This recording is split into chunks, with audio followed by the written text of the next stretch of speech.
1971년 스탠퍼드 대학에서 필립 짐바르도라는 사람이 한 가지 실험을 했습니다. 알만한 분들은 모두 알만한 스탠퍼드 교도소 실험입니다. 당시 이 사회학자이자 그 당시 그 대학에 재직 중이었던 그 심리학 교수님은 이제 한 가지 특별한 실험을 하게 되는데, 그 실험의 의미가 퇴색되지 않게 하기 위하여 그 당시 미국의 백인 중산층 남성들 48명을 모읍니다. 그래서 각각 24명씩, 한쪽은 교도관 역할을, 한쪽은 죄수 역할을 나누어서 실제로 교도소에 죄수가 들어가는 과정부터 시작해서 가장 마지막에 출소하는 과정까지 과연 그들이 그러한 역할을 부여받았을 때 실제로 어떻게 행동할 것인가에 대해서 알아보는 그러한 실험을 진행했습니다. 일단 그 교수는 죄인 역할을 맡은 사람들에게는 아무런 그 제약을 걸지 않고 교도관 역할을 받은 사람에게는 3가지 규칙을 부여합니다. 먼저 정말로 교도관처럼 교도소 내에 질서를 유지할 수 있도록 잘 행동해라.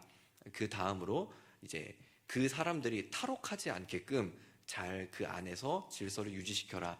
그 다음에 실제로 그 실험이 정말 실제 상황과 같이 여겨지도록 죄수들의 심리를 잘 그 심리 안에 두어라. 이 기본적인 3가지 규칙만 주고 실제 실험이 시작이 됩니다.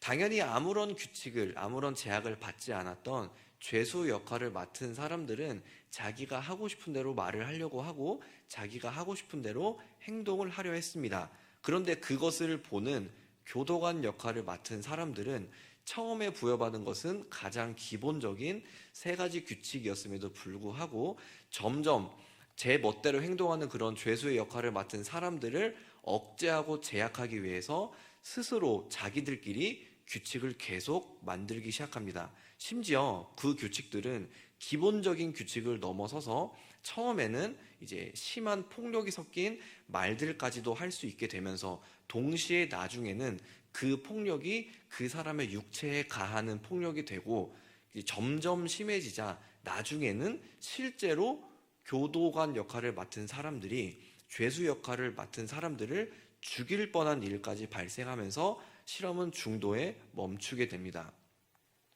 그 실험이 우리에게 보여주는 결과는 굉장히 직관적입니다. 사람들은 자신이 노력을 해서 어떠한 것을 얻은 것이 아니라 그저 부여받은 어떠한 힘이 생겼을 때 그것을 굉장히 쉽고 굉장히 빠르게 자신의 것으로 여길 줄 알면서 동시에 그렇게 자신의 것으로 여긴 그 힘을 타인을 억누르는 것에 있어서 너무나 쉽게 사용할 줄 안다는 것입니다. 그것들은 제가 한 가지 많은 예를 들지 않더라도 우리의 삶 가운데서 굉장히 많이 알 수 있습니다. 우리 개인도 그렇고 우리 공동체도 그렇고 모두 하나님의 피조물이기 때문에 하나님이 최초에 만드셨던 시간 안에 살아가는 존재들입니다. 우리는 모두 시간에 종속되어 있는 존재들이어서 시간이 흐름에 따라 뭔가를 얻게 되고 그 안에서 우리가 노력이라 부르는 그 많은 행위들을 함으로 결과물들을 얻고 그 결과물들을 얻음으로 말미암아 행복함을 느끼고 그 안에서 인생의 즐거움을 느껴야 하는데 어느 시점에서인가 잘 모르겠지만 어느 시점이 지났을 때 더 이상 그 시간에 종속받지 아니하고 그 시간을 뛰어넘는 어떠한 그저 내게 거저 주어지는 것들을 훨씬 더 사모하게 되고 그것을 훨씬 더 큰 힘으로 여기게 되는 것이 사람입니다. 예를 들어서 이제 우리 시대로 따지면은 석유가 있을 수 있겠죠. 석유는 사람들의 힘으로 얻어진 것이 아닙니다. 그냥 자연적으로 화석이 잘 묻혔다가 그것들이 일정 기후와 온도에 따라 잘 녹여졌을 때 그것이 기름이 되는 것인데 그 석유가 있는 나라는 많지는 않죠. 그런데 거저 받은 그 석유에 대해서 그 나라는 그럼 석유가 없는 나라와 함께 공존하며 화합하려 하느냐? 그렇지 않습니다. 석유를 가진 나라는 석유를 이용해서 그 석유를 가진 나라의 공동체가 어떻게 하면 지구상 위에서 영향력을 행사할 것이며 더 큰 이익을 볼 것인가에 대한 고민을 하게 되고, 자연스럽게 힘을 가지지 못한, 석유가 없는 다른 나라들은 그 나라의 정책과 그 나라의 뜻에 따라서 휘둘릴 수밖에 없는 그런 상황 가운데 놓입니다. 굳이 이러한 석유 말고도 다른 예들도 마찬가지로 너무나 많을 것이고요. 오늘 말씀에 등장하는 이 말씀의 배경인 아수르라는 나라 역시도 그와 동일합니다. 아수르라는 나라는 이미 이 당시 나훔 선지자 이전에 100여 년 전에 요나라는 선지자에 의해서 니느웨에 복음이 선포된 적이 있었습니다. 너희들이 그렇게 하나님 앞에서 다른 식으로 행동을 하면서 하나님의 창조 질서를 어지럽히는데, 그러다가 너희가 진짜 다 죽을지도 몰라 하는 그러한 요나의 그런 경고의 메시지를 들었고, 요나의 기대와는 전혀 다르게 그 당시 니느웨 사람들은 정말로 하나님 앞에서 무릎 꿇고 회개하면서 하나님의 사람과 같이 살고자 노력을 했습니다.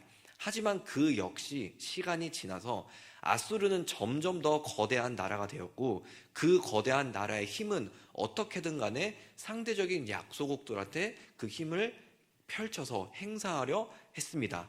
심지어 그것은요, 아수르가 위대해서도 아니고 아수르가 굉장히 똑똑해서도 아니라 하나님께서 아수르라는 나라를 선택하셔서 그 아수르라는 나라를 심판의 도구로 삼아 그 당시 북이스라엘을 멸망시키고자 계획하시고 실행하려 하셨기 때문에 그 아수르에게 그러한 힘이 주어진 것이었어요. 그래서 아수르는 그 힘을 갖고 실제로 북이스라엘을 멸망시키게 됩니다.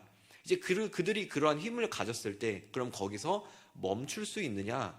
하나님으로부터 거저받은 그 힘과 능력을 단지 북이스라엘이라는 그 당시 이미 망해가는 나라를 멸망시킨 것으로 끝낼 수 있었느냐?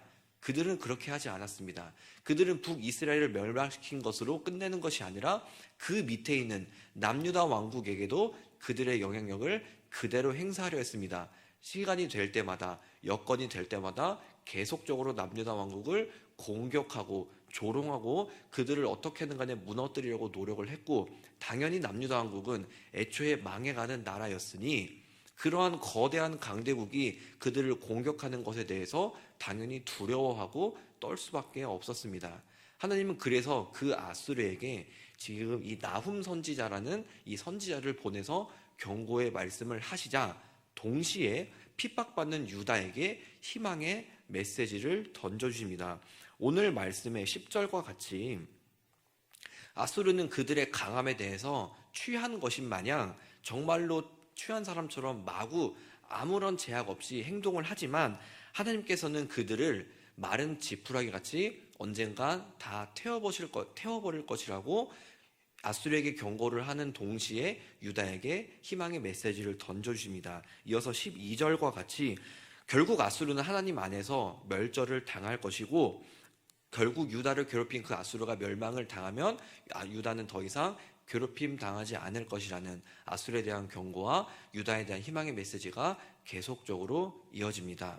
하나님으로부터 거저받은 힘을 가진 아수르는 결국 하나님 앞에서 멸망당하게 되었고, 유다는 이제 이 나훔 선지자를 통한 하나님의 메시지와 멸망당하고 있는 그 아수르의 실제 모습을 보면서 거저받은 거에 대한 태도가 정말로 하나님이 원하시는 방향이 아니라 다른 방향으로 가면 그 힘은 언제든지 먼지와 같이 사라질 수 있어서 금방이라도 멸망당할 수 있구나 하는 사실을 유다는 알았어야 했습니다. 실제로 유다 역시도 하나님에게 거저받은 것들이 거의 다였습니다.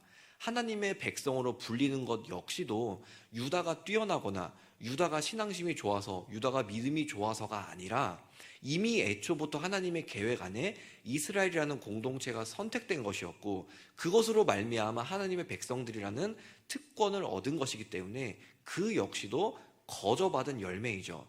유다는 그 거저받음에 대해서 확실히 그 아수르에 대한 반면교사를 삼는 것이나 하나님에 대한 이 은혜의 말씀을 받는 것으로 지속적으로 스스로를 돌아보고 이제는 회개해야 했으나, 유다 역시도 우리는 그 결말을 잘 알고 있습니다. 유다 역시도 거저받은 그 은혜에 대하여 잘 부합하지 못하고 결국 스스로를 멸망의 길로 걸어가게 한 뒤 하나님께서는 다른 심판의 도구를 삼으셔서 결국 남유다 왕국까지도 멸망하게 됩니다. 그렇게 거저받은 것들에 대해서 내 스스로 나의 것으로 여기고 내 스스로 우리의 어떠한 힘과 우리의 이익을 극대화시키려 했던 아수르나 유다나 이 하나님의 메시지에 대해서 그 모두가 희망의 해당자가 되지는 못했습니다. 그렇다면 이제는 우리의 모습을 돌아봐야겠죠. 세상의 많은 공동체들, 지금 우리가 살고 있는 여러 나라들 역시도 가진 많은 것들이 있습니다. 그 각각에 속한 사람들이 갖고 있는 그런 여러 가지 재능이라던가 국가의 어떤 지형적인 영토의 넓이라던가 그 국가 내에 있는 사람들의 숫자라던가 가지고 있는 경쟁력이 저마다 굉장히 다른데 그 나라들 역시도 우리 대한민국을 포함해서 모두가 아수르나 유다와 같이 하나님으로부터 거저받은 것들에 대하여 그냥 자신의 것을 어떻게든 간에 더 크게 쓰임받으려고 하고 더 크게 이익을 불어내려고 합니다. 우리는 그러한 나라들에 속한 사람으로서 그렇다면 그 공동체와 다른 모습을 보이느냐? 우리 역시 전혀 그렇지 않다는 것입니다.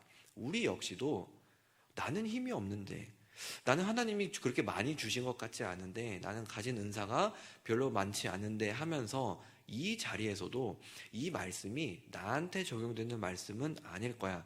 단지 그냥 내가 언젠가 누군가한테 해줄 그런 교훈적인 말씀으로 넘길 수 있을 거야 하는 분들이 혹시 계실지도 모르겠습니다. 하지만 하나님의 말씀은 우리 중 그 누구 하나도 벗어나지 않습니다. 우리가 가진 것이 없다 하더라도요, 우리는 그렇게 여기고 있지만 다른 누군가에게는 그 한 일평생 동안 절대로 모을 수 없는 것들을 이미 가지고 있는 사람들입니다. 우리가 은사가 없다고, 내가 잘하는 것이 없다고 나는 교회 내에서 할 수 있는 게 없어요. 나는 밖에 나가서 가진 그런 잘남이 없기 때문에 복음을 잘 전달할 수 없어요. 그건 내 역할이 아니에요 라고 말을 할 수는 있지만 그 누군가에게는 우리가 가진 것들은요, 정말 노력을 해도 얻을 수 없는 값진 은사를 이미 갖고 있는 사람들입니다. 나는 나이가 많이 들어서, 나는 어디가 아파서 나는 제대로 행동할 수 없기 때문에 아무런 힘이 없어요. 이 말씀은 그래서 나에게 하는 하나님의 말씀이 아닌 것 같아요 라고 말을 할 수 있으시겠지만, 그러한 말씀을 하시는 분들도 이미 죽어서 육체가 쇠하여진 이미 먼지가 되어가는 그러한 죽은 자들이 앞에 나타났을 때에도 과연 여전히 나는 아무런 힘이 없어요 라고 말할 수 있는가에 대해서 되돌아보았을 때 우리는 그렇게 말할 수 없을 것입니다. 우리는 모두가 하나님의 자녀이고 귀한 피조물들이기 때문에 그 누구 하나 가지지 않은 것이 없고 그 누구 하나 특별하지 않은 사람이 없습니다. 그렇기 때문에 우리가 그 거저받은 것들에 대하여 지금 이 아수르나 유다가 보이는 태도가 아니라 정말로 그것을 어떻게 하면 하나님의 나라와 그 계획 안에서 합당하게 사용할 수 있을 것인가, 귀하게 쓸 수 있을 것인가에 대해서 여기고 그것을 고민하며 기도하며 나아가야지, 가지지 못한 것들에 대하여 내가 왜 나는 이것밖에 가지지 못했는가, 왜 나는 내가 적게 가져서 더 많이 가진 사람들이 더 큰 이익을 보는데 나는 왜 이 정도의 이익밖에 보지 못하며 이 세상 가운데 이렇게 살아갈 수밖에 없는가에 대해서 고민을 해서는 안 된다는 것입니다. 우리 눈에 보이는 모든 지위들, 우리 눈에 보이는 모든 위치들, 우리의 눈에 보이는 모든 직분들, 그 모든 것들은요, 하나님과의 관계, 그 1대1로 생각해 봤을 때 정말로 아무것도 아닙니다. 그 큰 아수르가 지금 우리 입장에서는 그런 나라가 있었구나 정도로 여김받을 정도로 아무런 하찮은 개념이듯, 마찬가지로 우리가 가진 것들도요, 우리가 아무리 으스대봤자 정말로 한 줌의 먼지같이 사라질 아무것도 아닌 것입니다.